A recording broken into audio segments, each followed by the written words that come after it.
তুমি এমন একটা ব্যক্তি যে কয় আইলো তার পিছেই যাও, গেলে পরে তোমার ক্ষতি হয়, লাভ হয় না। কথাটা ঠিক না বে ঠিক? ঠিক। ডাক করলা না, না। যখন তোমার কাছে টাকা পয়সা থাকে, এখন তোমার আপন বন্ধু বান্ধব, কাছের মা বাবা মা থাকে। যখন তোমার কাছে টাকা পয়সা থাকে না, তোমার আত্মীয় স্বজন কোনো বন্ধু বান্ধব তোমার কাছে থাকে না। কথাটা ঠিক না বে ঠিক? ঠিক। রাগ করলা? না, না। এই কথাগুলো আগে পিছনে কোনদিন বলছিলা? না। তুমি মানুষের পিছনে যায় হাজার হাজার টাকা পয়সা নষ্ট করো, তোমার পিছনে এসে কেউ 10টা টাকা ক্ষতি করে না। কথাটা ঠিক না বে ঠিক? ঠিক। আরেকবার কও বিসমিল্লাহ, বিসমিল্লাহ। আরেকবার কও সুবহানাল্লাহ। সুবহানাল্লাহ। বিশ্বাসে বস্তু মিলে তর্কে বহুদূর।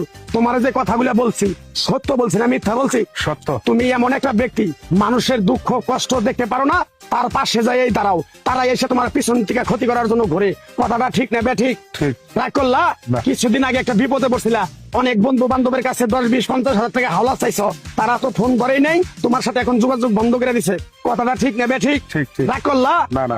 এই তাবিজ গাছ গাছরা দিয়া কারো কাছে টাকা পয়সা নিয়ে খাই না, তোর কাছ থেকে সামান্য কিছু টাকা নিয়ে আমি একসঙ্গে হোটেলে খামু, দিতে পারবি? পারবো। পারবি? পারবো। হাইট লাগবো না, তোর মনটা খুবই বড়।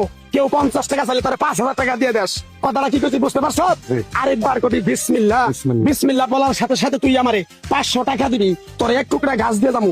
এই গাছটা তুই নিয়ম কারণ মাইনা ব্যবহার করবি, আল্লাহ তোরে মুক্তি করবো। কথাটা কি বেশি বুঝতে পারছো? জি। আরেক তোমার বিসমিল্লাহ। বিসমিল্লাহ।